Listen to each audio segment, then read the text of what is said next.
Computadora. Bueno, buenas tardes a todos y todas. Damos inicio a la quinta conversación del ciclo Pensar Milei, conversaciones en caliente sobre fascinación y horror, organizado en el Instituto de Iberoamérica, dependiente de la Universidad de Salamanca. En esta ocasión, bueno, como siempre decimos gracias a su director, a Francisco, por haber sido muy hospitalario a esta propuesta de ciclo de conversaciones al principio, ¿no? De todo esto, en marzo, cuando todavía no quedaba en claro si la experiencia Milei iba a durar o no. También a José Manuel, colega del instituto, por ayudarme y seguirnos ayudando con asuntos técnicos y no solo relativos a la organización, así como a todos los trabajadores del instituto que lo han hecho posible.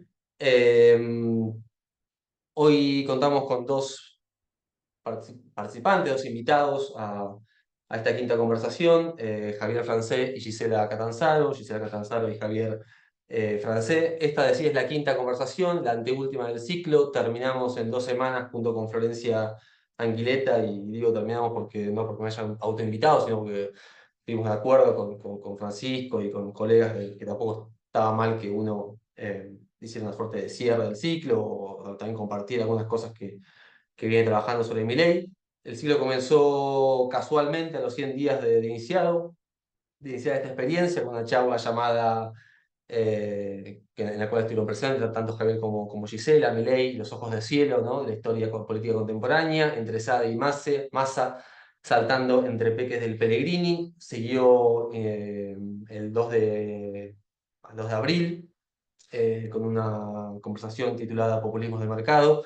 Y en esta primera charla, perdón, participaron Margarita Martínez y Martín Rodríguez. Siguió el ciclo el 2 de abril con una conversación titulada Populismos de Mercado y Religiosidades Capitalistas, Milei como síntoma de un cansancio, donde participaron Mariana Sendra y Adrián Kanji.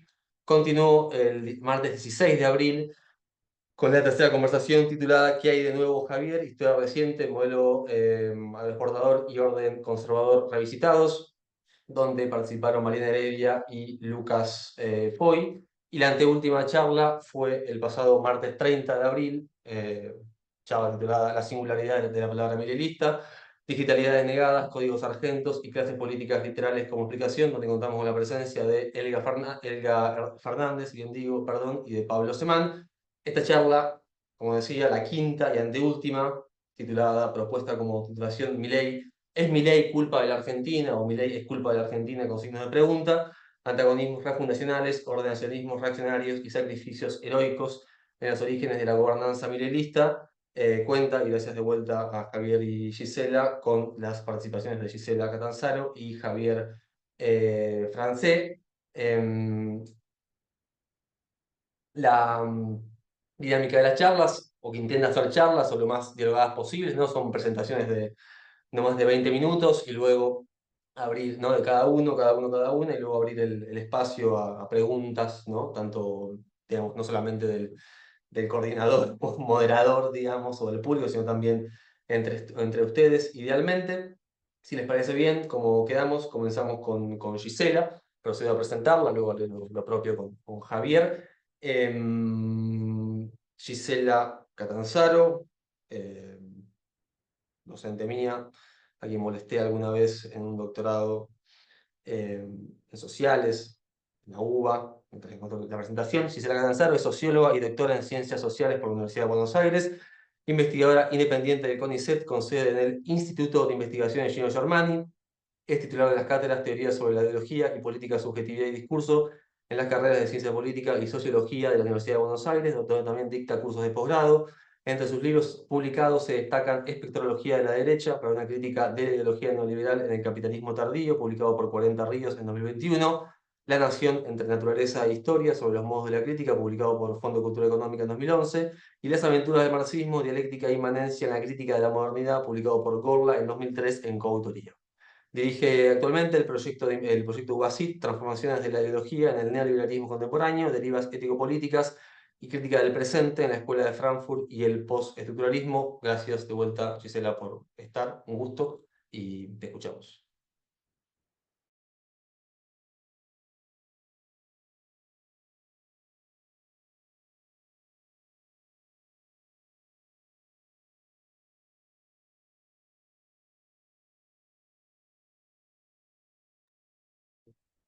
¿Estás?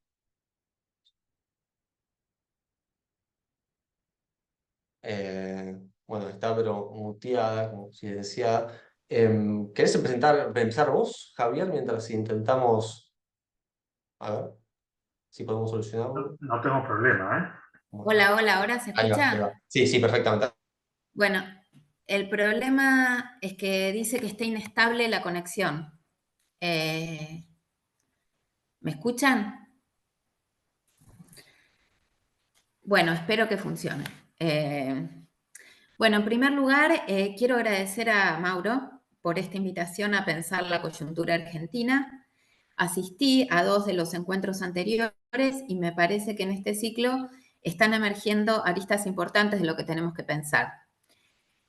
Como el tema del sadismo, el tema del populismo, el nacionalismo, el capitalismo neoliberal, que marcan puntos de continuidad importantes, pero también discontinuidades con lo que suele llamarse nuevas derechas a nivel global.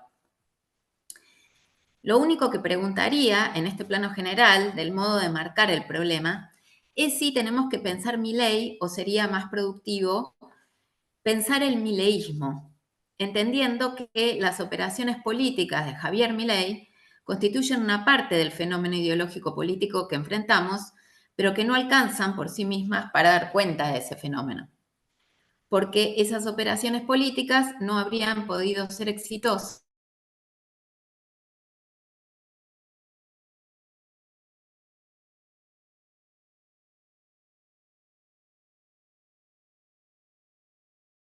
Son las fuerzas del cielo no dejando pensar el mileísmo.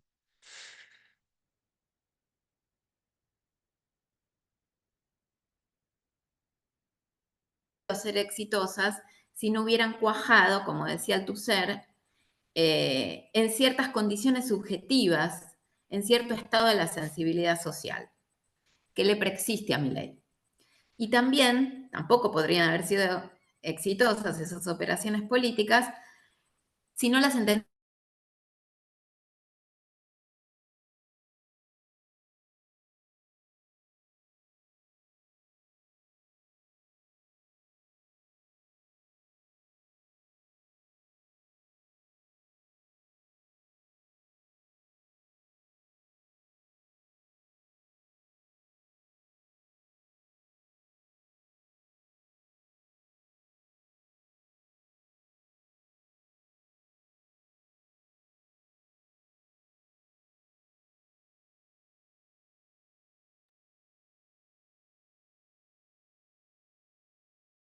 Eh, Oficializamos, te pones todo de vuelta, Javier, y empezamos con vos a ver si podemos, porque la tenemos y perdemos a Gisela. Sí. eh, si había cortado y había vuelto. Si, bueno, eso, si, a ver si podemos solucionar estos problemas técnicos. Disculpas, bueno, a quienes estén presentes, tanto sincrónica como diacrónicamente. Y bueno, nada, Gisela, espero que puedas reconectarte en breve y podamos escucharte. No que uno esté en contra de la interrupción, ¿no? Las interrupciones, pero en este caso sí la continuidad tiene sentido. Bueno, disculpas a todos, todas en general y también especialmente a vos. No solamente, pero también a vos, Javier. No, no, Bueno, intentando solucionar de algún modo esto, comenzamos con Javier, luego de este comienzo fallido, y luego en todo caso volvemos con Gisela. Procedo entonces a la presentación de Javier Francé, el segundo primer integrante invitado a esta quinta conversación.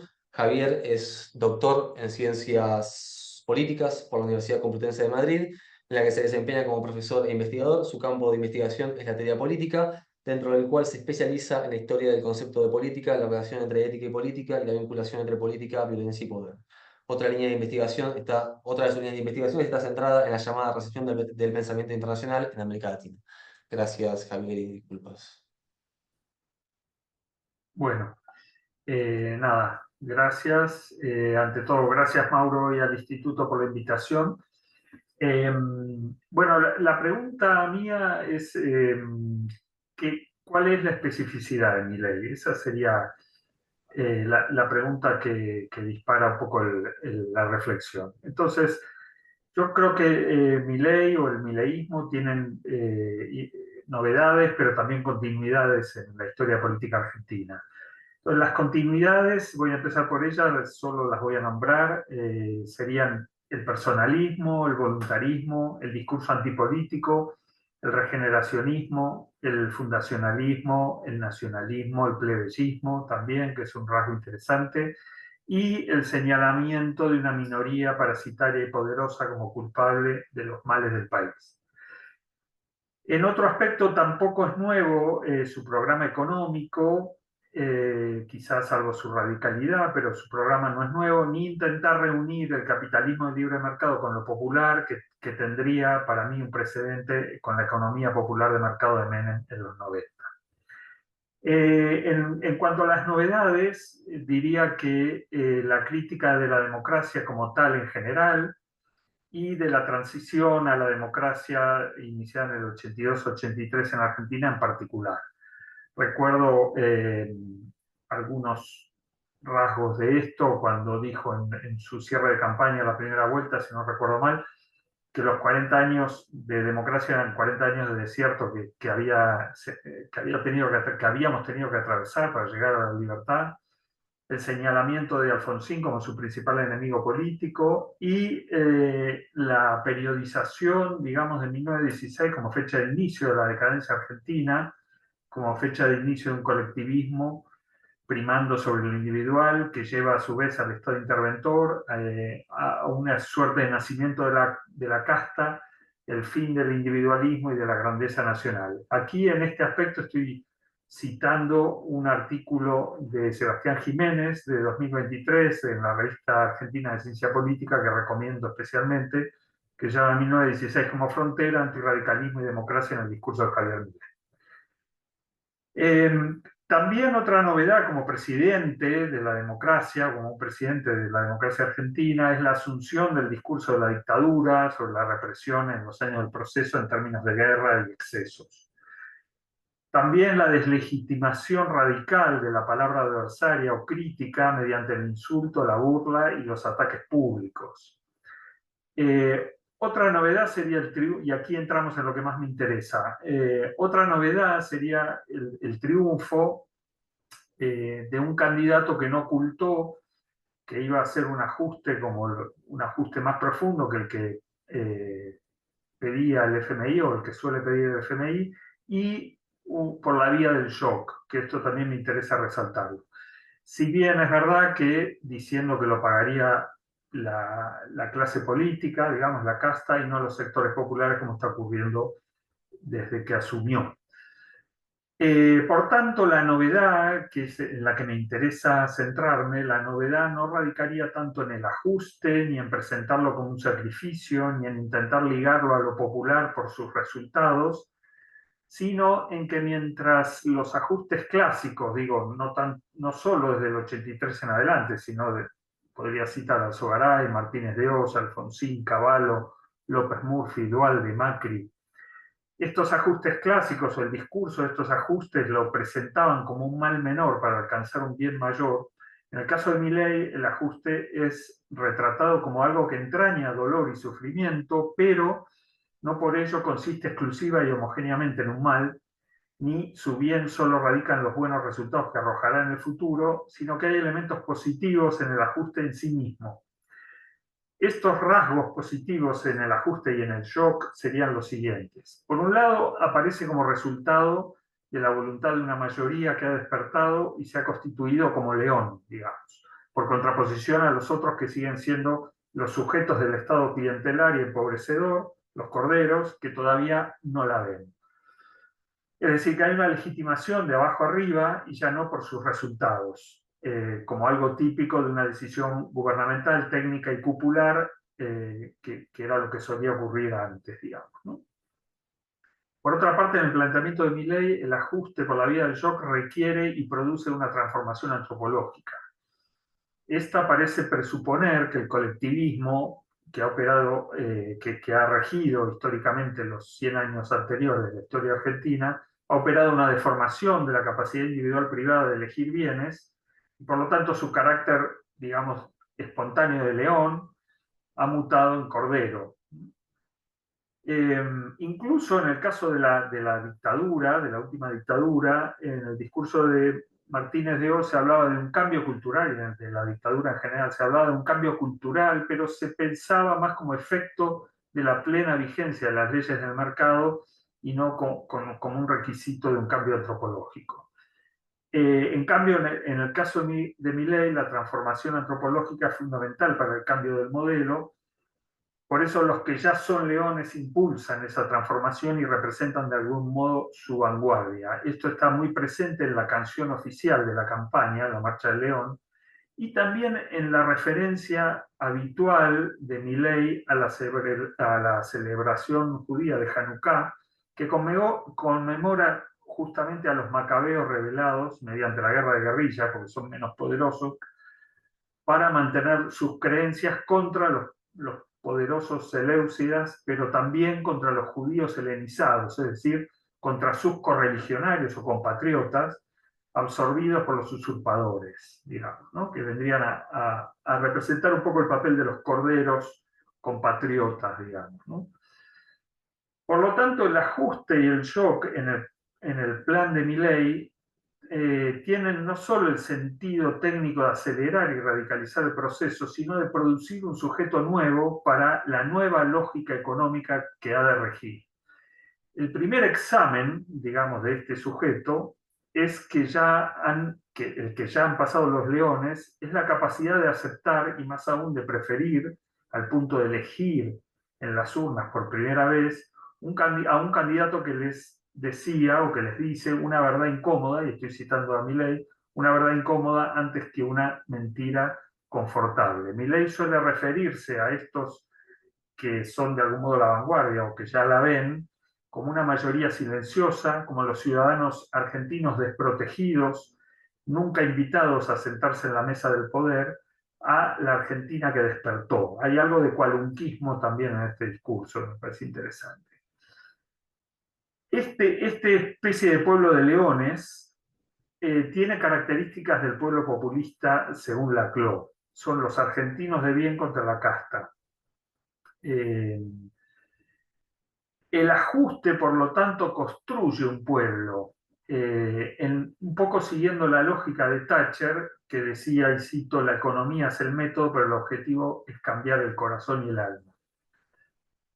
Este pueblo de leones, como lo opuesto a la casta, sería un nuevo sujeto político y muestra a su vez algo que me parece muy interesante en Milei, que es que discute lo popular, tradicionalmente hegemonizado por el peronismo y en menor medida por el progresismo, podríamos decir, y supone, en el caso de Milei, que digamos, el reconocimiento de que todo orden construye y a la vez necesita una subjetividad coherente, adaptada, integrada.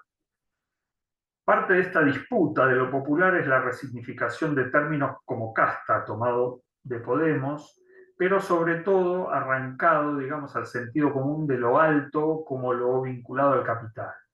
También en un sentido el grito, esta especie de grito de guerra de viva la libertad carajo, como remedio del viva Perón carajo, más tradicional y popular, histórico, digamos, ¿no? Este rasgo populista, el pueblo de leones de Milei, sí aparece, creo, menguado por el hecho de que el triunfo en la batalla, como dice Milei, no radica exclusiva ni principalmente en la voluntad libertaria de este pueblo, sino en que tiene el decisivo acompañamiento de las fuerzas del cielo.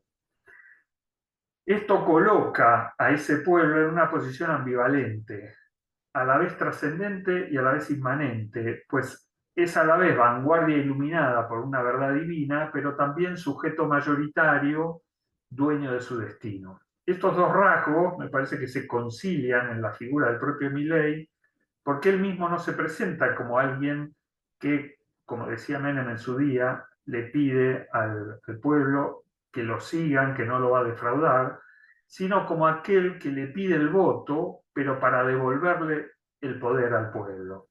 Y a la vez como aquel que en virtud de su conocimiento como economista conoce la verdad que hay que aplicar.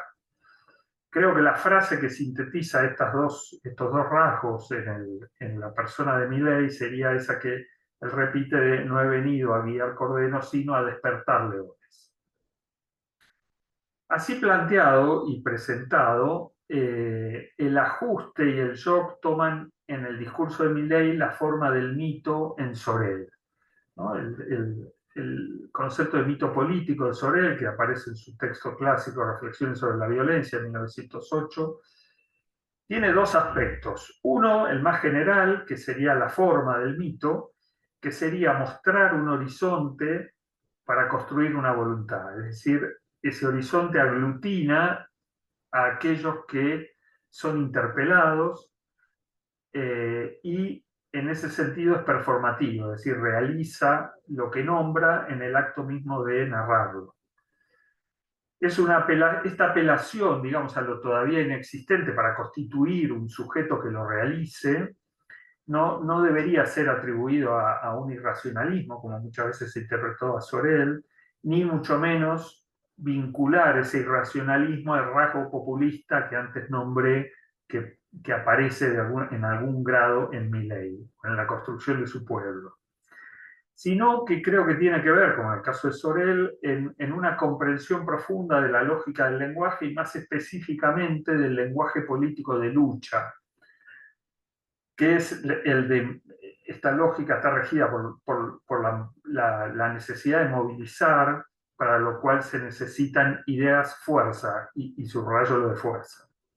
Es decir, que esta lógica no se rige por la dicotomía racionalista entre verdad y ficción, porque para eso necesitaríamos tener acceso a una verdad que condicionara la actividad política, que regulara la actividad política, y esto no está presente en Sorel, porque para Sorel la historia no tiene un sentido ni una dirección inherentes, esto es lo que discute con el marxismo clásico ortodoxo, sino que justamente esa dirección hay que crearla, ese horizonte hay que crearla a partir de la voluntad. Por eso el discurso político, digamos, no se rige por la lógica de describir o explicar una realidad externa, sino de, insisto, de crearla. Creo que el símbolo de la motosierra representa bien ese horizonte al evocar justamente el ajuste y el shock, la rapidez y la profundidad del corte, digamos. El mito en Sorel condensa con imágenes y en conjunto, no en detalles, no es una explicación racional, insisto, el principio de esa comunidad por venir, prometida, digamos, ¿no? El ajuste en Milei cumple esa función, también en un sentido revolucionario de ruptura, siempre según esta narrativa, con el orden colectivista y socialista pasado existente en la Argentina desde hace 100 años, que ha llevado al país a la decadencia. El otro rasgo del mito soreliano es, en el caso de Sorel, mostrar la huelga general revolucionaria como un acto heroico y sacrificial, capaz de acercar o de constituir esa comunidad por venir. En el caso de Milei, el lugar de la huelga general en Sorel lo ocupa el ajuste y el shock como horizonte, insisto, de sacrificio y sufrimiento, antes que incluso de felicidad, o no solo de felicidad. Esto es lo que me interesa rescatar, y esto es lo que, insisto, lo separa de la manera en que se presentaba el ajuste antes, o históricamente, ¿no? Tiene el ajuste y el shock tiene un componente darwinista de selección de los más aptos, de los leones, digamos, ¿no?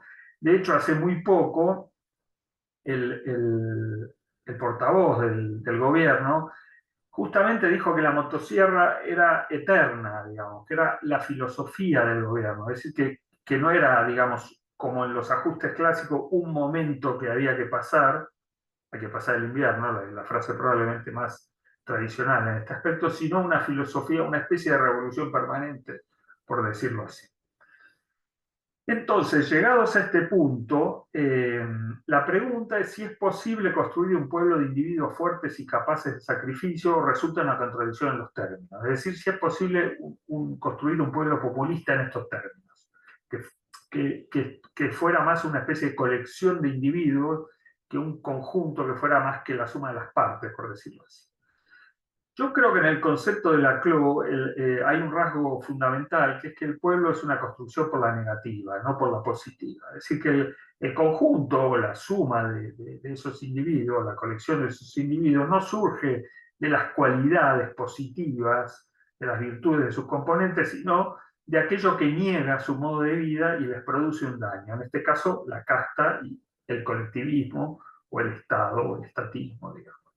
En este sentido, me parece notable también que en el discurso de Milei, siendo un discurso radicalmente pro mercado y radical y explícitamente pro capitalista, no es un discurso que esté impregnado de un hedonismo, digamos, o que promete un hedonismo, sino que es muy propio de la época, además, ¿no? Del neoliberalismo actual, sino que este discurso anarcocapitalista llama más al sacrificio que al hedonismo, digamos, ¿no? A la lucha de estos leones contra el poder esclavizador estatal que al disfrute hedonista de lo que podría venir después, digamos, ¿no? Así diría que lo que les impide ser un pueblo populista no es exactamente el carácter de corderos o el carácter individual de cada uno de ellos, sino el de ser leones negados y dañados por el poder de la casta.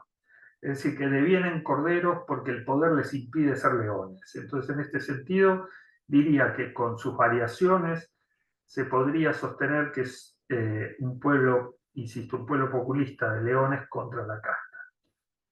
Bueno, voy a decir algunas conclusiones para cerrar. Recapitulo y cierro con esto. Diría que Milei entonces disputa lo popular a través de la construcción de un pueblo de leones contra la casta y contra el principio de justicia social enunciado por Eva Perón, por la frase de Eva Perón, donde hay una necesidad nace un derecho, que determina la necesidad del Estado presente, que para Milei es una aberración porque habilita un gasto público ilimitado, etcétera, etcétera. Otro rasgo interesante me parece es que el ajuste, insisto, ya no aparece como un mal dictado desde arriba por una razón tecnocrática que el pueblo verá solo cuando empiece a dar resultados, sino que Milei reivindica el ajuste como lo al menos en parte bueno. Y esto implicaría una, diría, trasvaloración de los valores. Es decir, que ya no es lo malo que hay que aguantar, sino dentro de lo malo hay algo bueno que sirve a la construcción, más específicamente detecta a los fuertes, digamos, ¿no? No obstante, este discurso me parece que habría un matiz que hacer y que tiene un doble componente tecnocrático. Por un lado, el discurso experto de Milei y, por el otro lado, la necesaria concurrencia de las fuerzas del cielo para su triunfo, ¿no? Que son algo externo al núcleo del mito, que es, en el caso de Sorel, la voluntad popular, digamos, ¿no?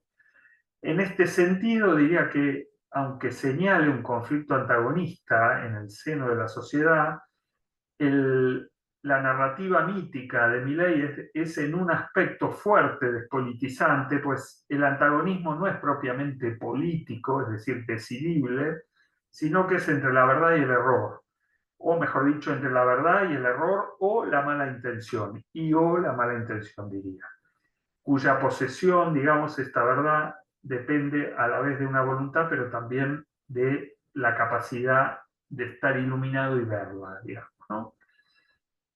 Finalmente, con esto cierro, un rasgo que me parece especialmente interesante en el discurso de Milei para destacar su politicidad, digamos, es la comprensión de que cualquier orden es a la vez resultado y creador de una subjetividad fin y que todo actor se define por oposición a otro. Y en este sentido, creo que el discurso de Milei capta algo clave de la lógica de lo político. Nada más. Gracias. Gracias, Javier, por presentación y comunicación. Pasamos a la segunda, primera, importan los últimos, serán los primeros y viceversa. Presentación de esta conversación. Gisela, con nosotros, con nosotras, etc. Acá la presento nuevamente. Gisela es socióloga y doctora en Ciencias Sociales por la Universidad de Buenos Aires.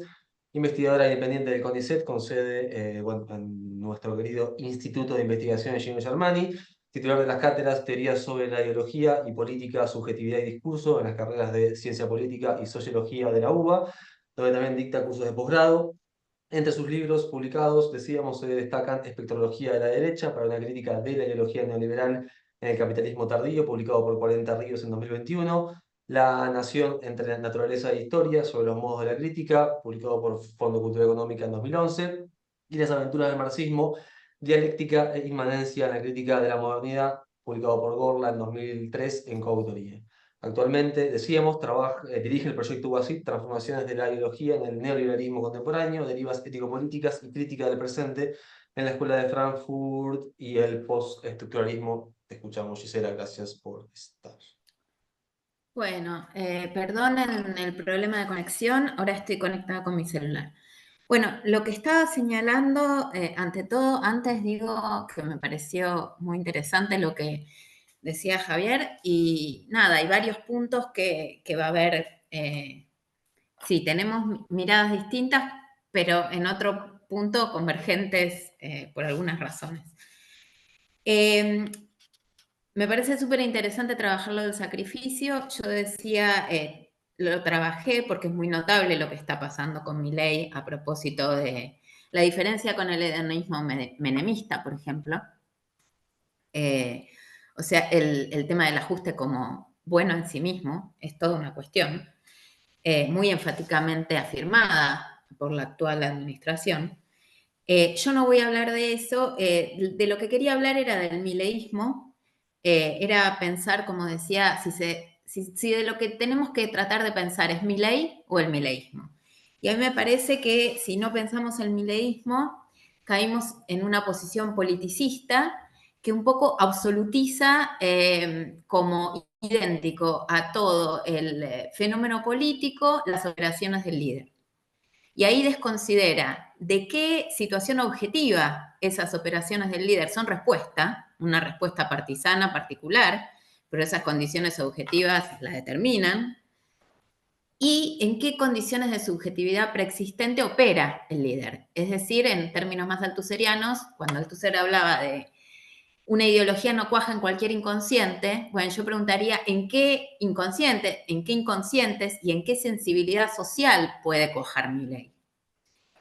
Y entonces me parece que hay que atender esos dos aspectos. Pensar que en todo caso el mileísmo es una articulación entre política, disponibilidad ideológica y condiciones estructurales que si dejamos de pensar producen un efecto de desconocimiento, haciéndonos creer que el mileísmo es el efecto mágico de las operaciones de un líder y que dejaría de existir si este líder no existiera.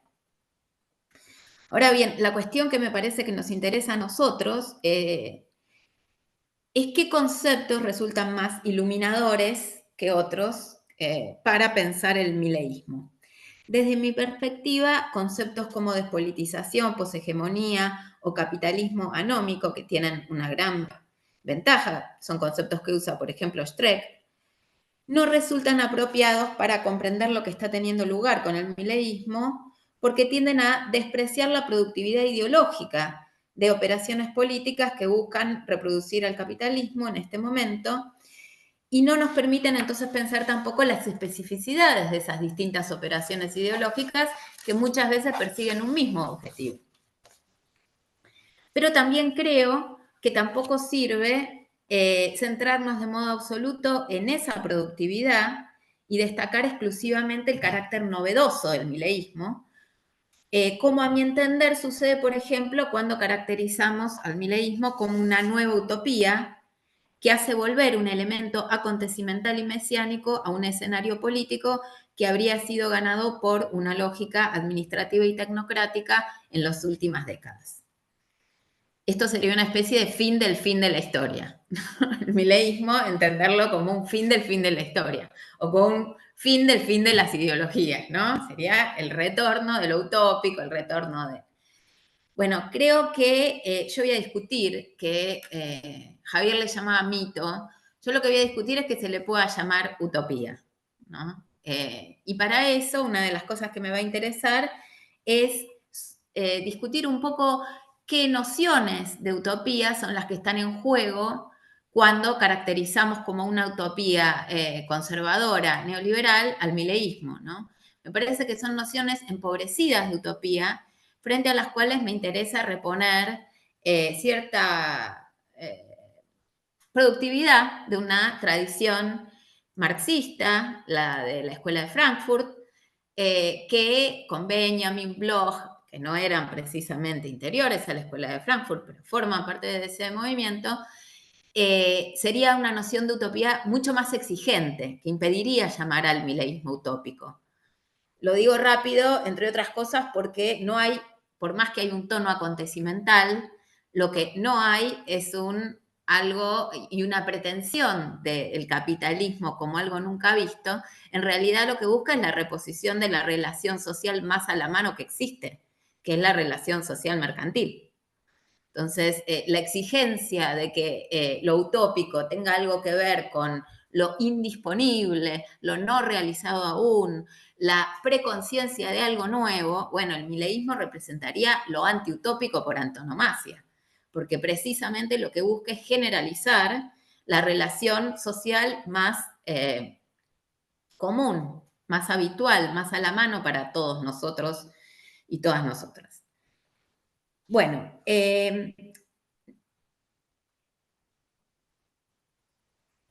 mi primera hipótesis sería que el mileísmo efectivamente interpretó la crisis del neoliberalismo multicultural y propuso una estrategia para abordarla.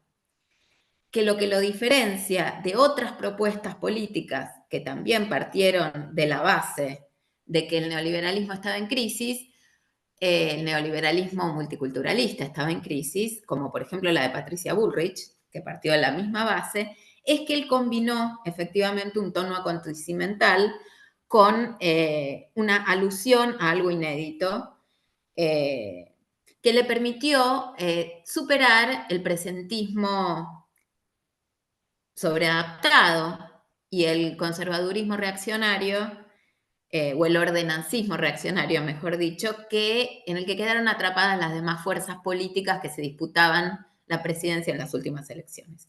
Ahora, como decía recién, esto no significa que se lo pueda llamar un proyecto utópico. Esa sería mi segunda idea. Primera, efectivamente hay algo nuevo en Bullrich y Milei que tiene que ver con una interpretación de que el neoliberalismo tenía que ser relanzado en otros términos, que ya no podían ser los del neoliberalismo progresista multiculturalista a la Benetton, que fue el neoliberalismo en Argentina de los 90 fundamentalmente, pero que esto no justifica que se lo llame un proyecto utópico.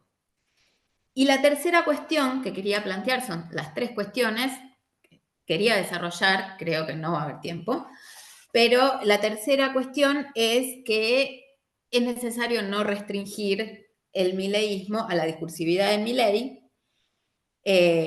Mauro señaló esto en un encuentro anterior, con lo cual estoy totalmente de acuerdo. Primero, la necesidad de pensar el mileísmo como discurso en relación a las políticas efectivamente realizadas por Milei, porque si no caemos, a mi entender, en un discursivismo injustificado.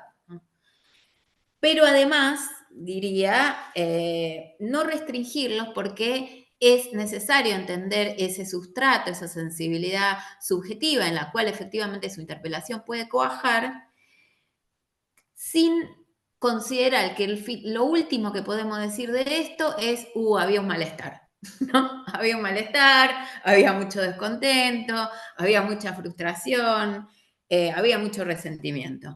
Me parece que esas afirmaciones no pueden ser el punto de llegada del análisis crítico, que en realidad tendrían que ser el punto de partida para indagar las causas objetivas de ese malestar subjetivo, pero también para dar cuenta de las complejidades inmanentes presentes en ese malestar. ¿Qué tipo de deseos paradójicos, contradictorios muchas veces están en juego en ese malestar, ¿no? ¿Es unívoco, no es unívoco? ¿Es un deseo de catástrofe? Y si fuera eso, ¿qué significa? ¿Por qué llegamos al deseo de catástrofe? ¿Hay solo un deseo de catástrofe o hay también un deseo de empoderamiento? y si hay un deseo de catástrofe y un deseo de empoderamiento. ¿Cómo se declinó ese deseo de empoderamiento? Bueno, cambiando totalmente el orden de lo que iba a decir, diría, ese deseo de empoderamiento para mí se declinó de una manera que lo conjuga con la fantasía omnipotencia individual, que es una fantasía estructural en el neoliberalismo. O sea, esto no es una novedad en Milei, en esto continúa el proyecto, el tipo de interpelación emprendedorista, que parte de la base de decirle a todos los individuos que ellos son los únicos responsables de su suerte y que ellos todo lo pueden, es decir, que son sujetos omnipotentes. Esto no me parece una novedad del mileísmo, era el emprendedorismo macrista, partía de la misma base. Y la cuestión es que cuando yo llamaría un anhelo utópico, que podría ser, como dice Toscano, más que pensar al antisemitismo, por ejemplo, como una utopía, incluso una utopía racial, habría que pensarlo como un anhelo utópico reprimido. Y lo que él sugiere es que efectivamente en ese anhelo utópico, en la represión del anhelo utópico, el sujeto se vuelve de algún modo convalidador de la situación actual, que es la que produce su malestar.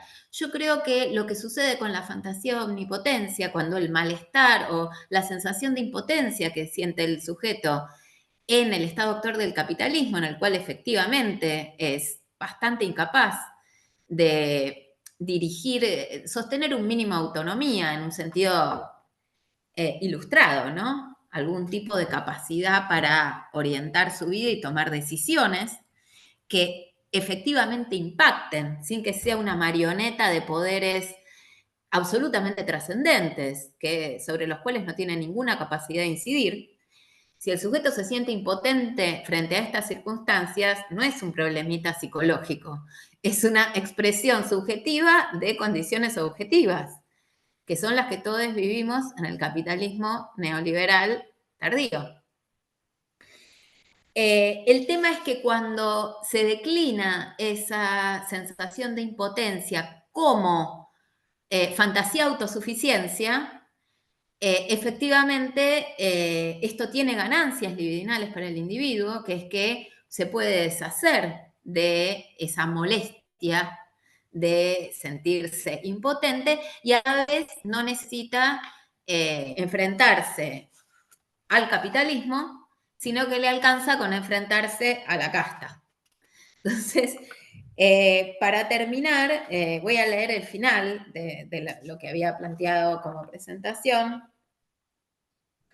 La pregunta era, ¿qué yace ahí dormido? Que es un término que usan Leo Lowenthal y Norbert Guterman en los Prophets of Deceit, una investigación que hicieron en la década, fines de los 40 en Estados Unidos, la década del 40-50 en Estados Unidos, sobre los agitadores de derecha, los agitadores fascistas, de hecho, en Estados Unidos. Esa investigación se conjugó también, era una de las 5 investigaciones que se hicieron. La otra era la famosa investigación de la personalidad autoritaria en la que participó Adorno. Y en ese texto, Leo Lowenthal y Norbert Guterman dicen, el agitador tiene éxito porque trabaja desde dentro de la audiencia agitando lo que yace ahí dormido. Entonces yo me preguntaba, ¿qué es lo que yace ahí dormido? Creo que, ¿qué es lo que yacía ahí dormido en la audiencia de Milei? Y bueno, en este sentido, quería sostener que había algo de una proyección fóbica de un anhelo utópico reprimido. Y leo entonces. Antes que elementos de una sola pieza internamente unívocos, las sensibilidades sociales que están en juego en este tipo de fenómenos deben ser comprendidas como condensados históricos ambivalentes que deben ser indagados en sus capas de sentido. Expresado en los términos que propuse al comienzo, en lugar de constituirse en un dato último, eso que llamamos neoliberalismo revanchista, por oposición al optimista, debería constituirse en objeto de una dialéctica que, partiendo del diagnóstico del resentimiento social, a su vez permitiera mostrarlo como emergente de una experiencia subjetiva de impotencia, que por su parte tiene condiciones sociales e históricas objetivas de posibilidad, y que además podría estar expresándose en un fenómeno complejo donde un ambivalente deseo apocalíptico podría estar coexistiendo, a su vez, con una menos ambivalente expectativa de reempoderamiento. Desde el punto de vista de la afectividad social que está en juego en el mileísmo, lo primero que llama la atención es indudablemente el carácter mortífero de las pulsiones sociales que el líder fomentó y explotó políticamente. El compromiso afectivo con la motosierra de Milei habla de lo que podríamos llamar una pulsión tanática, donde sacarle los derechos que todavía tienen los otros, que son postulados como privilegios, tiene algo de orgiástico porque produce una suerte de igualación, incluso cuando el sujeto no gane mucho a cambio. Refiriéndose a este tipo de fenómenos, Adorno apeló a la idea de un deseo de catástrofe, en el cual la perspectiva de destrucción aparece antes que como algo temido, como algo que proporciona cierto placer al sujeto que imagina su advenimiento, y esto último no debido a lo que ella va a permitir constituir después, no como destrucción creativa, sino como fin en sí mismo. Pero la constatación de esta pulsión social mortífera constituye, en el caso de Adorno, solo el primer paso de la interpretación, que él prosigue con una indagación sobre las causas sociales de este deseo de catástrofe y rastrea en la experiencia que el individuo tiene de sí como fundamentalmente prescindible e impotente en las circunstancias históricas particulares impuestas por el capitalismo tardío. Precisamente por estar fundado en la objetividad social, para Adorno, el deseo de catástrofe no es enteramente irracional. Si bien implica una renuncia a transformar las condiciones sociales que producen la impotencia, y en este sentido no puede más que reproducirla, en tanto respuesta frente a esa experiencia de impotencia real, el deseo de catástrofe alberga un mínimo de criticismo que podría ser canalizado en otro sentido. Esta posibilidad es la que queda cancelada con eso que con Toscano podríamos llamar represión de un anhelo utópico y que en nuestra coyuntura actual podríamos asociar a la fantasía omnipotencia individual alentada por el capitalismo en su fase neoliberal. Esta represión no es pura pérdida. Al contrario, significa cierta ganancia paradójica frente a la experiencia de impotencia individual.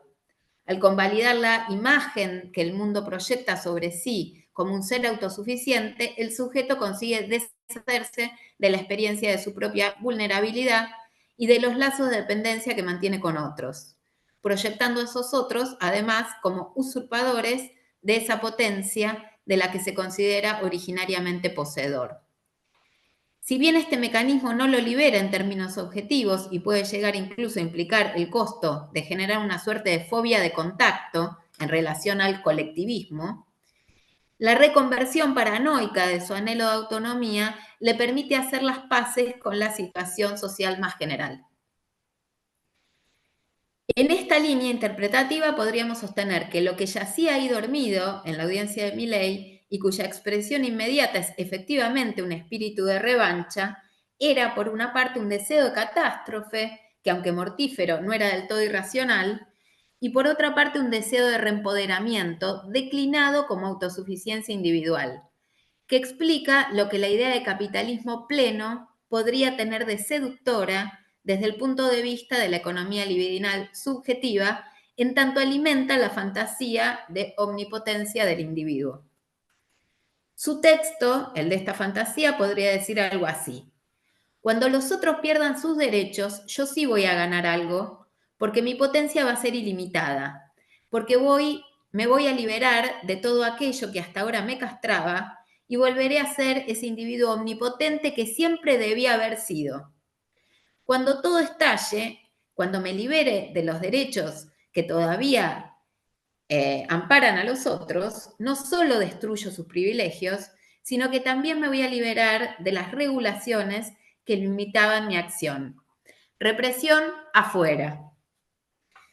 Se trata de decir basta, pero sin que sea preciso una insurrección contra la represión ejercida por el capitalismo sobre todos los seres vivientes para garantizar la reproducción del statu quo, sino solo la insurrección contra aquellas ejercidas por el colectivismo, para poder seguir creyendo que si todos nos esforzamos y nos sacrificamos, todo irá bien. En los términos de esta fantasía, que constituye uno de los celos en que el mileísmo más claramente representa una continuación de la ideología neoliberal del emprendedor, que todo lo puede por sus propios medios, la motosierra constituiría el símbolo de que el sujeto tiene nuevamente el poder en sus manos, aun cuando solo sea para volver a afirmar en sus rasgos fundamentales a ese mismo mundo que lo desempoderó en primer lugar. Pero lo paradójico de este mecanismo no consiste únicamente en que ese mundo, que él percibe como hostil y amenazador, se va a volver objetivamente más hostil cuando la motosierra que él tiene en la mano consiga cortar hasta el último lazo de cooperación, sino también en que el sujeto sin represiones es precisamente el que, para empezar, debe reprimir en sí mismo ese anhelo de un mundo menos hostil, proyectándolo en el otro como colectivismo y condenándolo moralmente. Bueno, se acabó mi tiempo. En 2 palabras nada más, y para reconectar con la charla anterior, me parece que se introdujeron preguntas interesantes. Adrián Cangi, por ejemplo, introdujo preguntas interesantes. A propósito del mileísmo, podía ser... había una idea de bien común. Yo creo que no la hay. Creo que no hay una idea de bien común. Creo que ni siquiera, como también se señaló, hay una idea de pueblo. No hay un sujeto colectivo soberano. Hay un sujeto al que se convocó para la liberación, pero que en la lógica mileísta siempre tiene un papel fundamentalmente pasivo, efectivamente, porque las decisiones fundamentales sobre economía las toma Milei. Entonces, no solo no hay una utopía compatible con la democracia, sino que yo diría, no hay utopía. No hay utopía porque no hay sujeto colectivo. Hay una proliferación de individualidades leoninas, efectivamente, no un pueblo leonino. No hay un pueblo leonino, me parece, y no hay una idea de reconciliación por venir. No hay una imagen de una sociedad finalmente reconciliada, como en el marxismo puede haber sido la idea de un fin de la lucha de clases. No un fin de todos los conflictos, pero sí un fin de la explotación y del conflicto de clase. En el mileísmo no hay ninguna idea de reconciliación y tampoco, me parece, hay ninguna idea de sujeto colectivo. No solo no hay una idea de soberanía popular, sino que ni siquiera hay una idea de un nosotros. La única idea de un nosotros que hay es por la negativa, es la anticasta. Ahora, alcanza con las figuras negativas, la anticasta, el anticapitalismo reprimido, la anti-inhibición, ¿no? ¿Alcanza eso para llamar a un proyecto utópico? Creo que si hay una refundación, un proyecto de refundación social en Milei, que efectivamente lo hay, pero es un proyecto radicalmente presentista, ¿no? Es la consagración y consumación de la relación social dominante, que es la relación mercantil. Y no solo es radicalmente presentista, sino que incluso quiere depurar, porque afirma la relación mercantil como única relación posible, sino que incluso quiere depurar a la relación mercantil tal como existe hoy, que es de un modo impuro, siempre atravesada por otras cuestiones que no son mercantiles, las quiere depurar. Quiere llevar la relación mercantil a un grado de pureza donde ninguna otra cosa intervenga en la relación mercantil y además quiere extender la relación mercantil a la lógica general de toda la sociedad. Entonces sí creo que efectivamente coincido, es un proyecto refundacional, hay una transformación antropológica que pretende llevar adelante Milei, no le llamaría a eso utopía, no le daría el gusto de que sea concebida como un acontecimiento. Al contrario, es una reconfirmación de lo más vigente. Y no tiene una idea de sujeto colectivo, por lo tanto, incluso dudo de que haya una idea, pero esto en línea con el neoliberalismo, ¿no? Hayek decía, lo social es irreal o totalitario. No hay lo social. Si no hay lo social, ¿cómo podría esto ser una utopía sociopolítica? Si no hay lo social. Bueno, dejo con eso. Gracias. Gracias a vos, Gisela, como siempre. Bueno, ahora formalmente, como corresponde al papel de moderador, etcétera, lo que corresponde decir es que se abre el momento de las intervenciones del público sincrónico más que asincrónico, ¿no? Como aprendimos a decir, sin depender no solamente de los lingüistas, sin depender de eso ha sido la pandemia, la pospandemia. Idealmente, ¿no? En la palabra justamente la palabra que se me apareció, tampoco diría que la pensé para intentar proponer esto hace un par de meses, que es conversación, que quizá como bien me decía Elga Fernández en una charla post la última conversación, le queda un poco grande, ¿no? Porque efectivamente no es tanto una conversación, sino, bueno, ¿no? Una presentación, de intervenciones y demás.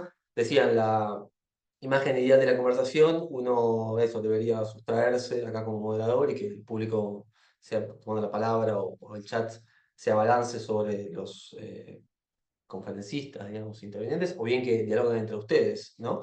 Que sería lo ideal, y me interrumpan y me calle la boca, etc. Como eso, por lo general, no suele suceder, porque somos personas más o menos civilizadas, respetuosas, así que respetamos los tiempos de palabra. No, yo voy a. Bueno, digamos, me dejaron pensando mucho, también se dice mucho, pero efectivamente, algunas palabras, ¿no? Algunas palabras que también son autores, pero que me parece que traen ciertas ambigüedades y que creo que conectan ambas intervenciones, no solamente las de ustedes, sino, pero quería ser muy breve, ¿no? Que sería, ¿no? Resaltar o subrayar, ¿no? La ambigüedad de eso, ciertas palabras y autores que son palabras, incluyendo la crítica de Gisela, que por supuesto no esperaba menos, ¿no? A por qué Milei y no el mileirismo, y que uno puede llamar la tentación politicista de esa palabra. Como siempre, la crítica hace pensar mucho más que el elogio, digamos, que es la idea de mito, ¿no? Esta idea del mito, volverse una vieja preocupación, no preocupación, sino pregunta, que es bueno, la ambigüedad del mito, y que el mito para se no es ni de derecha ni de izquierda, no tiene por qué serlo, y que en todo caso puede ser, entre comillas, instrumentalizado o creado y instrumentalizado por fuerzas de un tinte, una orientación o de otra, paradigmáticamente en algunas décadas donde se tocan y en otras donde están más lejanas.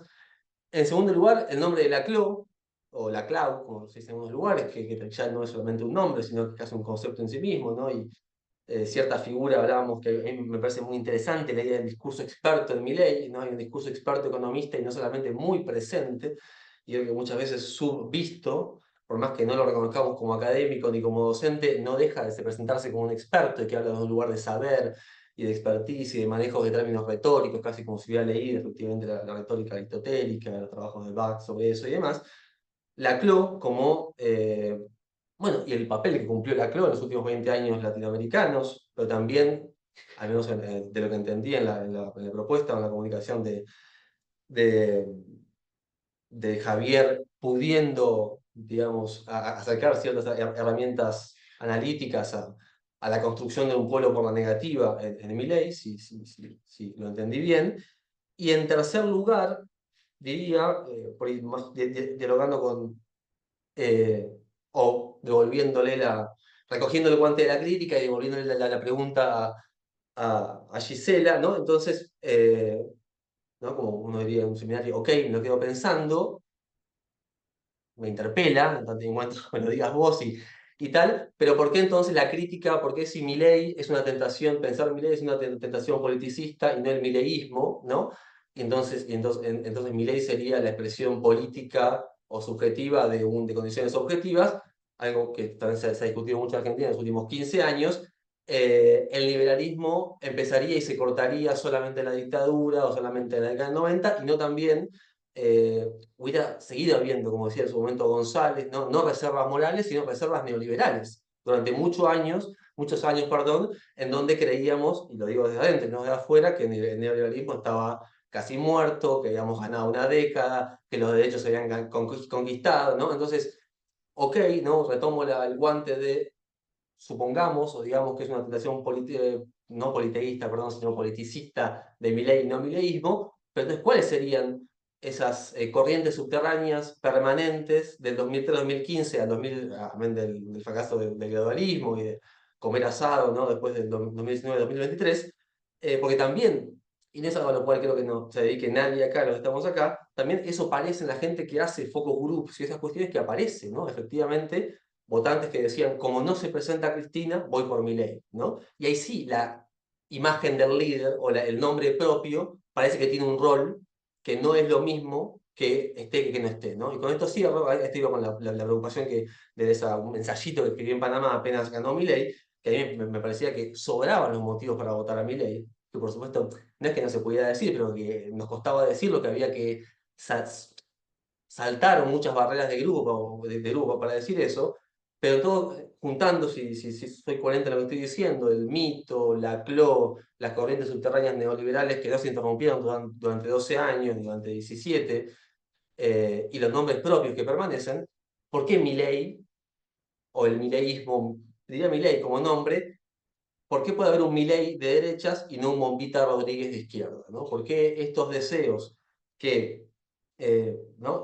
Es un concepto que no lo tenía, no leí evidentemente suficientemente adorno o bien, deseo de catástrofe, pero ¿por qué estos deseos de represión, como también decía en su momento Reich, ¿no? Por la década del 30, o vivir la propia autodestrucción como un goce estético, ¿no? Pueden aparecer articulados por derecha y no por izquierda? ¿Por qué un invento de un personaje que aparezca siendo el nombre de muchas cosas, de muchas corrientes, se puede inventar como se inventó en tan poco tiempo, y asumo que no solamente por estar financiado y por ir a los medios y demás, por las fuerzas conservadoras, legitimistas, que afirman lo existente, y no lo mismo sea desde fuerzas antagónicas, o bien, como tanto se reclama hoy en día, desde una sustitución generacional dentro del amplio campo nacional y popular, progresista y demás, ¿no? No sé si fui más o menos claro lo que intenté decir, pero en todo caso le cedo la palabra a los dos.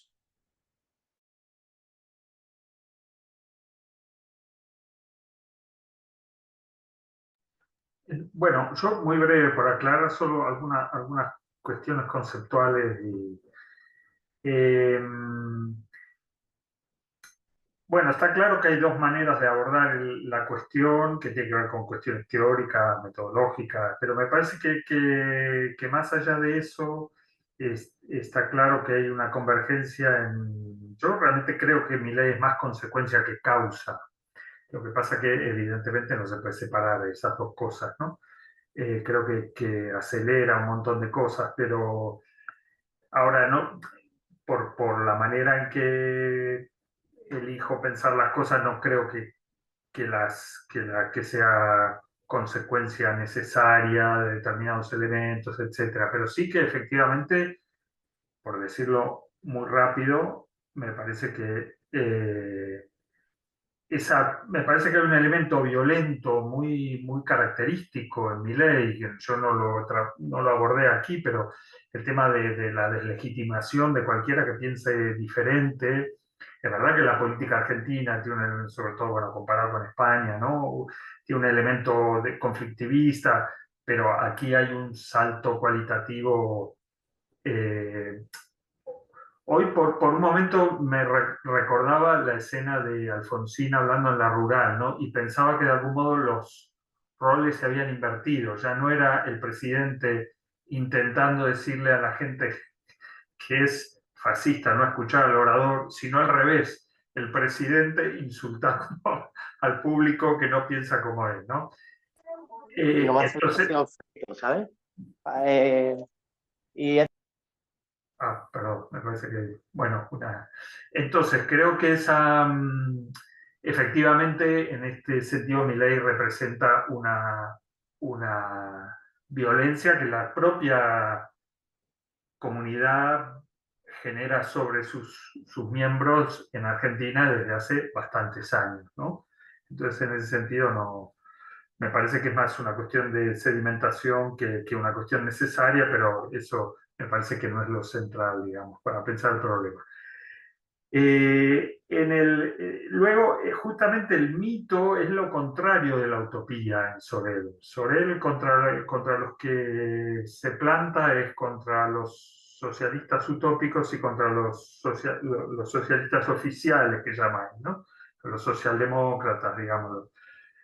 ¿Por qué? Porque justamente lo que él va a criticar es la idea de que se puede detallar el futuro. Él piensa con Bersón y dice, bueno, el futuro está abierto y por lo tanto es la voluntad la que construye y no la...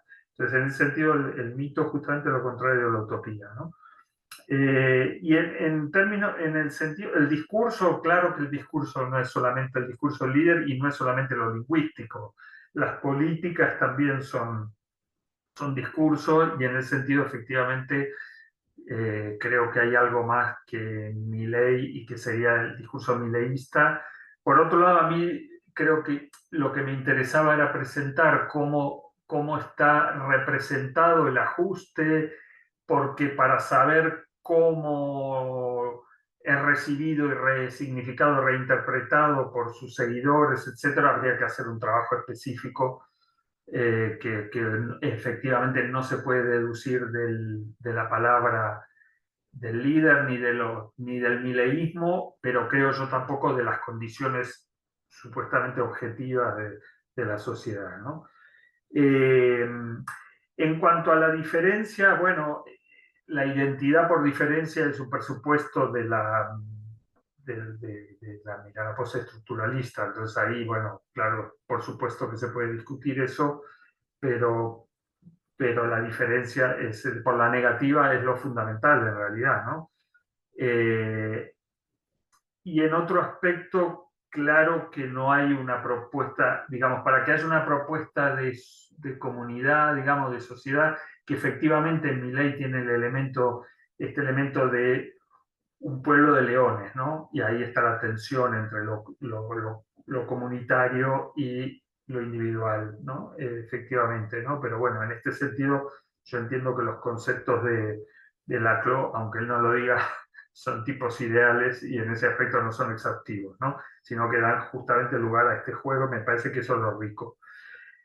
Entonces, en ese sentido, para que haya una propuesta de comunidad, justamente no tiene que haber una comunidad, una propuesta de sociedad reconciliada, porque la CLO justamente como identidad que es la sociedad es imposible, digamos, ¿no? Y justamente porque es populista es que es antagónica, por lo tanto, nunca podría reconciliarse o clausurarse sobre sí misma, ¿no?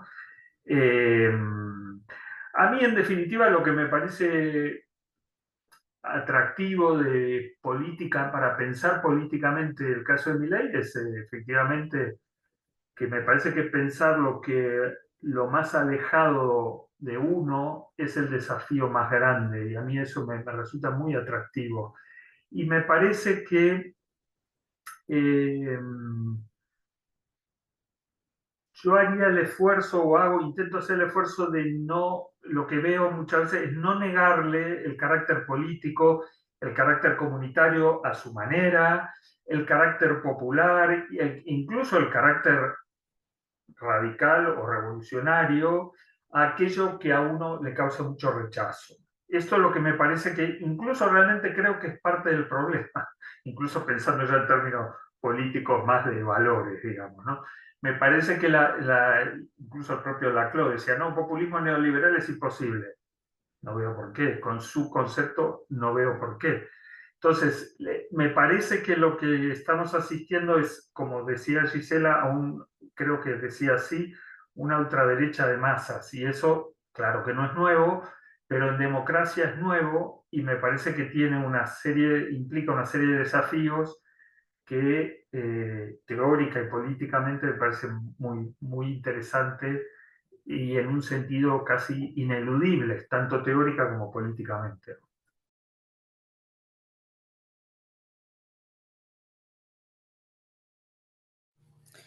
Bueno, me parece súper interesante el tema de que se abre de que efectivamente hay una discusión conceptual teórica, de marcos teóricos, ¿no?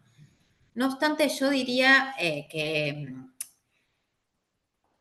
el hiato no es tan grande como a veces el laclosismo lo hace aparecer. Porque el laclosismo se constituyó en una crítica feroz del marxismo, ¿no? Y sin embargo, tenía mucho de marxista, ¿no? Lo que pretendió mantener en esa idea del postmarxismo, Ernesto. Entonces, me parece que hay veces que hay como una imagen medio simplificada del marxismo, como si todo el marxismo hubiera sido una larga filosofía de la historia que plantea la necesidad del devenir y frente a eso se levantara el postestructuralismo planteando la teoría de la contingencia. Nunca fue así. O sea, nunca fue así.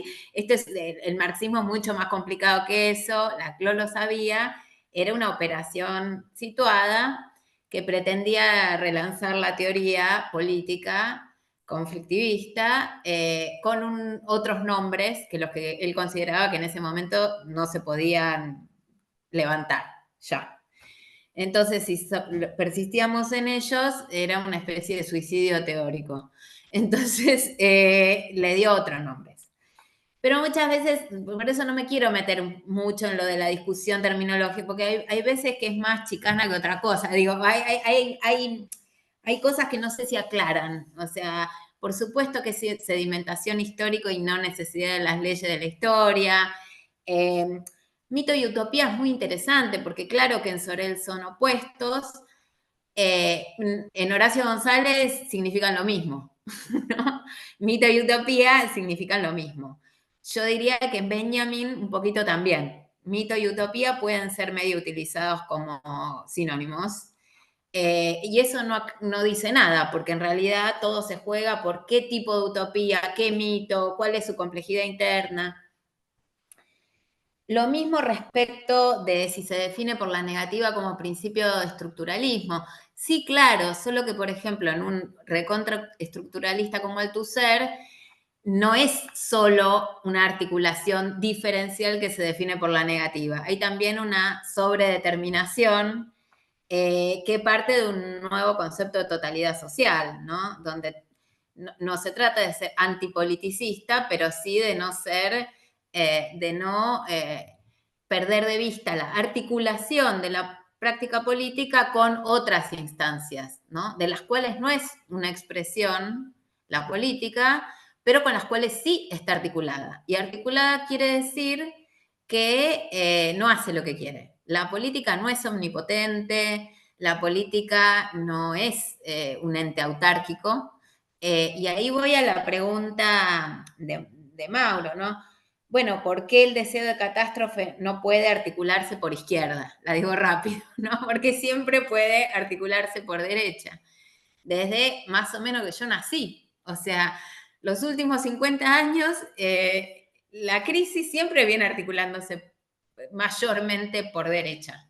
Hay momentos en que esto no sucede, pero la tendencia general es que este es un capitalismo bastante peor que el de los años 70.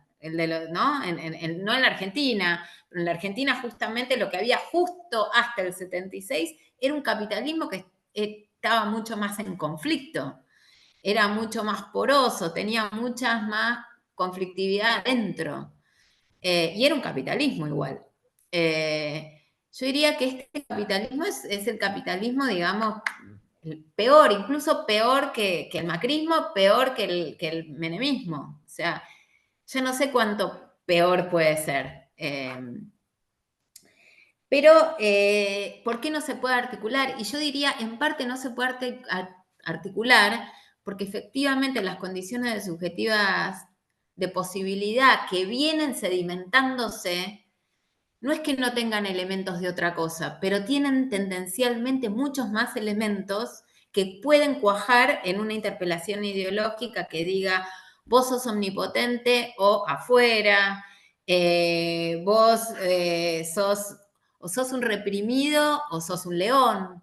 O sea, el tipo de alternativas que plantea lo dejan al sujeto en una posición, no sé, demasiado desigual para poder elegir otra cosa que no sea así, yo quiero ser un león, sí, obviamente yo puedo todo. Ahora, lo que yo trato de señalar es que diciendo yo puedo todo, está asumiendo la posición normativa que el sistema le exige.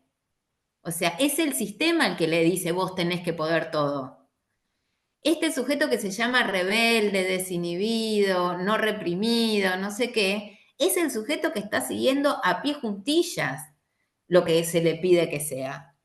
Lo que se le pide que sea es un león. Lo que se le pide que sea, lo que se le pide dominantemente que sea, ¿no? Que sea una persona que básicamente no depende de nadie más. Esa interpelación, por supuesto, porque hay lucha de clases, porque hay hegemonía y contrahegemonía, porque hay contratendencias, esa interpelación nunca es plena, pero es la interpelación del neoliberalismo, ¿no? O sea, el neoliberalismo más o menos viene diciendo lo mismo. Lo que pasa es que a la vez lo interesante es que, por ejemplo, en el menemismo había una promesa de satisfacción sensual que no estuvo presente en el macrismo y que vuelve a no estar presente en el mileísmo. Lo que está presente en el mileísmo es un goce sádico, sadomasoquista, es otra cosa, no es voy a poder consumir de todo, de lo que en mi paisito estaba antes no podía consumir, té de Shanghái, qué sé yo. El menemismo se sostuvo 10 años haciendo eso. Milei no está prometiendo eso, no está prometiendo un consumo hedonista. Entonces, eso es lo que nos desquicia. ¿Cómo es que, sin estar prometiendo eso, sin embargo, consigue un compromiso tan fuerte respecto de su interpelación, que es una interpelación que dice, y cada vez lo dice más, la clave es el esfuerzo y el sacrificio. Ayer lo estuvieron diciendo, ayer lo dijo por enésima vez él y todo su gabinete. Entonces, no, ¿cómo es que este sacrificio, que sin embargo tampoco es el sacrificio de a poquito y todos los días mesurado de Macri, ¿no? Macri, María Eugenia Vidal, pedían un sacrificio continuado, constante, pero chiquitito, sin épica, ¿no? Era el sacrificio que tenía que hacer cada uno en su esfera privada, en su casita, en la esfera doméstica, y después subir a Instagram fotos de tortas y de mascotas. Esa era la combinación macrista, ¿no? Un sacrificio, pero chiquitito, cotidiano. Este es desmesurado. Este es un sacrificio sin borde, ¿no? Sin promesa de hedonismo, como sí la tenía Menem, y tampoco sin mesura, como sí la tenía Macri. O sea, no es ni puritano ni hedonista. Es otra cosa. Y es muy interesante tratar de pensar qué es, ¿no? ¿Qué es lo que hay ahí en el fondo? ¿Qué es lo que ya se ha ido dormido y que puede cuajar con esta interpelación? ¿No? Bueno, eso es lo que se me ocurre decir por ahora. Gracias, Gisela. Gracias, Javier.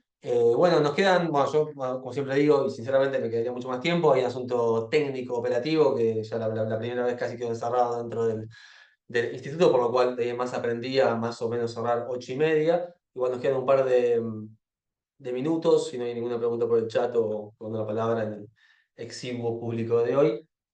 Yo todo lo que diría, o la siguiente, más que a modo de cierre, de pequeña propuesta de un segundo envión de conversación, muy chiquito, digamos, y que tiene que ver, entiendo, que no sé si es exactamente esto, pero sí, no sé si es exactamente el rescate o la defensa de ciertas categorías o la negativa de otorgarle o regalarle, que también conquisten ciertas categorías, ciertas fuerzas, como por ejemplo, no sé, anecdóticamente el macrismo, que ya parece otro siglo, sucedió con el amarillo, ¿no? Y mucha gente volviendo sobre los libros de arte de Moholy-Nagy, de por qué el amarillo no debería ser monopolizado por el macrismo y demás, discusiones que quedaron un poquito desfasadas hoy en día, pero que se dieron efectivamente en su momento, lo recuerdo perfectamente, que es si también no, y un poco con esto expongo mis hipótesis, si también no, que creo que está bastante dicho, pero sí pensándolo como consecuencia, Milei no es, por supuesto que no de un modo determinante, pero sí de un modo muy lateral.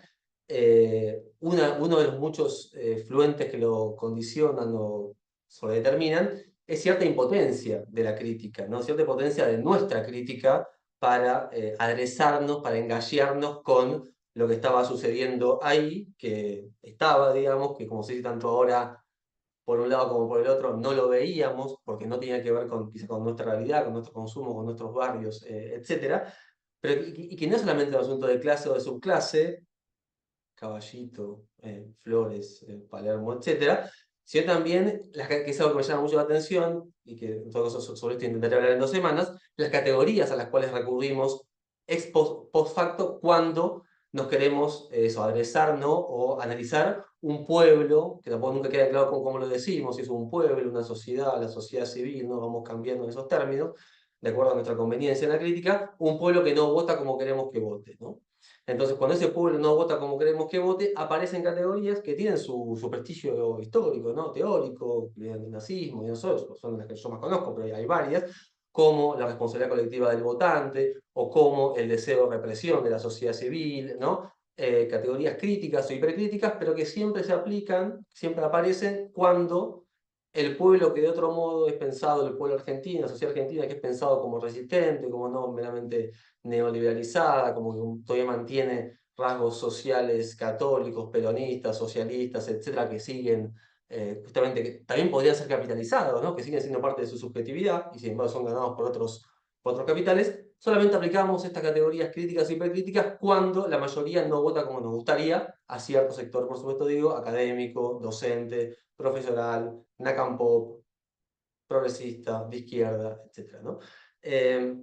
Entonces, no es, por eso intentaba decir un poco, quizá un poco caótico y largamente, fiel a mi costumbre, lo de deseo de catástrofe, que yo diría no es tanto un término que salga tanto en posteos de Facebook, en hilos de Twitter, etcétera, pero que está ahí cerca de nuestras otras referencias explícitas o implícitas que hice a la responsabilidad colectiva, se cite a Arendt, a Jaspers, a Hans Jonas o no, el deseo de represión, sea en su versión más técnica con Wilhelm Reich y la lectura de Deleuze y Guattari u otras, o esa frase que también se cita mucho descontextualizadamente, benjaminiana, de, bueno, la sociedad argentina habría decidido en los últimos 5 o 6 años vivir su propia autodestrucción como un goce estético, ¿no? Estetizar su propia autodestrucción del ajuste, estetizar su propia autodestrucción de los ahorros, estetizar su propia autodestrucción, bueno, propia autodestrucción es una redundancia, de su capacidad, de su calidad de vida, ¿no? Esto lamentablemente fue más un comentario que una pregunta, como se dice, pero esto, ¿no? Si también la vieja, esta famosa y vieja caja de herramientas nos ha demostrado bastante infértil e improductiva a la hora de intentar, por lo menos, entender lo que está sucediendo, ya ni siquiera criticarlo, que también, sino dar, por así decirlo, en el clavo de la, eh, sí, eso, del entendimiento del fenómeno, ¿no? Esta sería mi intento de pregunta a modo de cierre.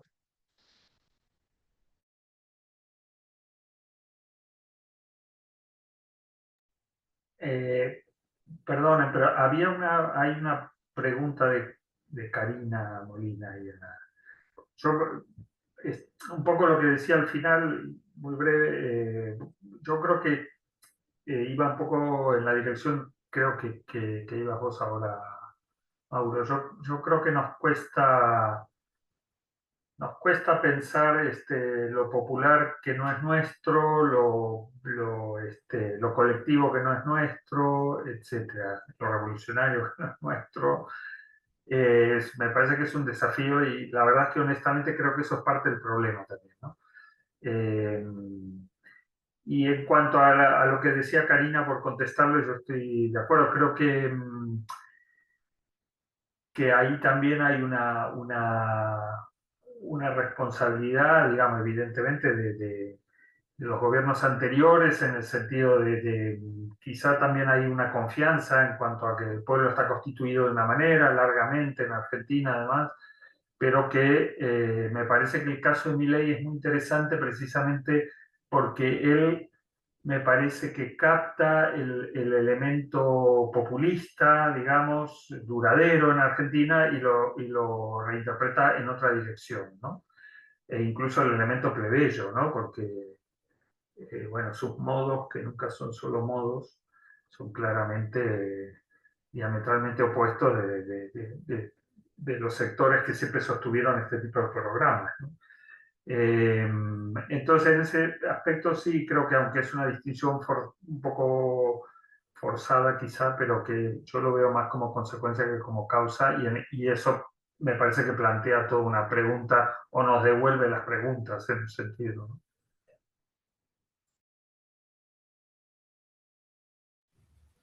Sí, yo creo que en dos palabras, estamos todos de acuerdo en que es más consecuencia que causa. O sea, lo que pasa es que cuando en un análisis solo se analizan, como hacía yo en mi primera parte, las operaciones del mileísmo, uno puede decir es más consecuencia que causa, pero lo que se muestra es como causa, no como consecuencia. ¿Se entiende? O sea, la determinación metodológica ahí hace sentido.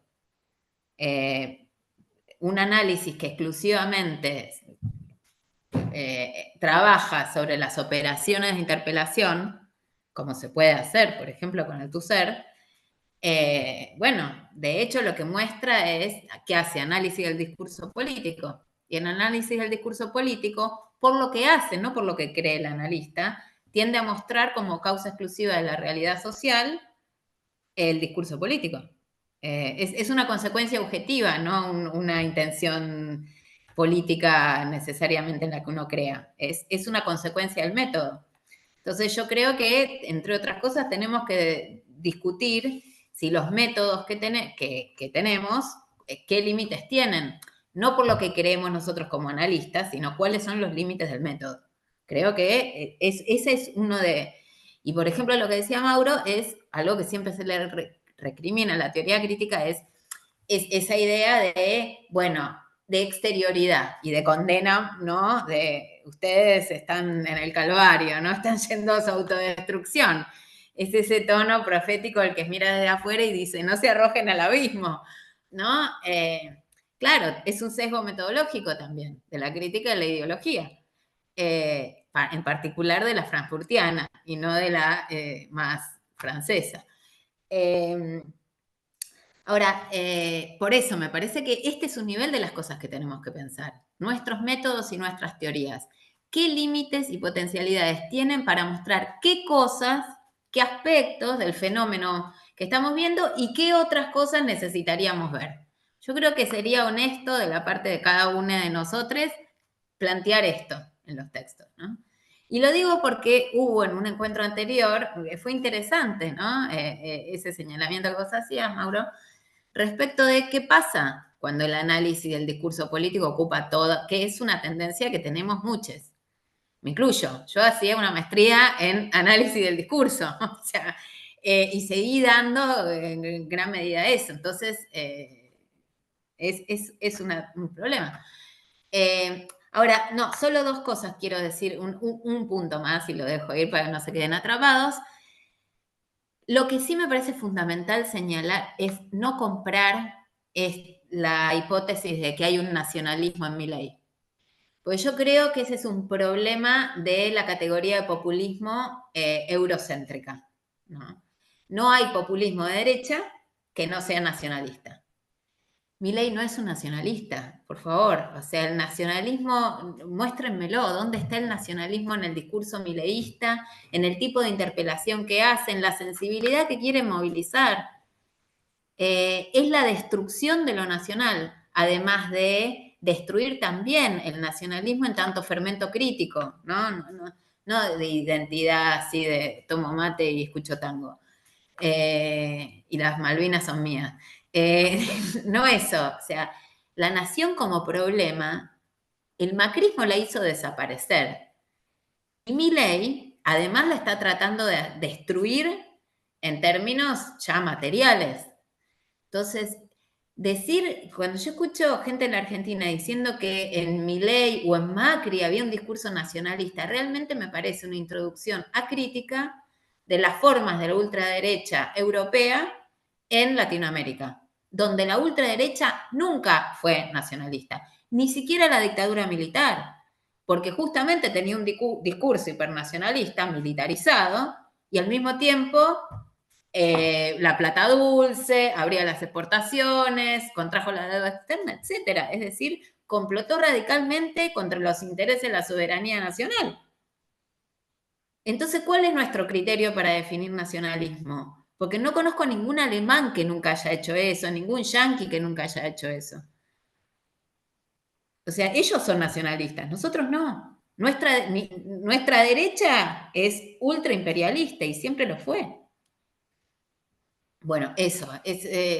Me parece esto todo un tema para la cuestión norte-sur, porque no escucho a casi nadie que diga que hay que volver a pensar cuáles son las características de la ultraderecha en un país subdesarrollado con una historia de sumisión imperial. Y que la categoría de nacionalismo no se puede usar como si fuera la misma categoría para hablar de Alemania y de Uruguay. No se puede. No tiene sentido, digamos. Bueno, muchas gracias.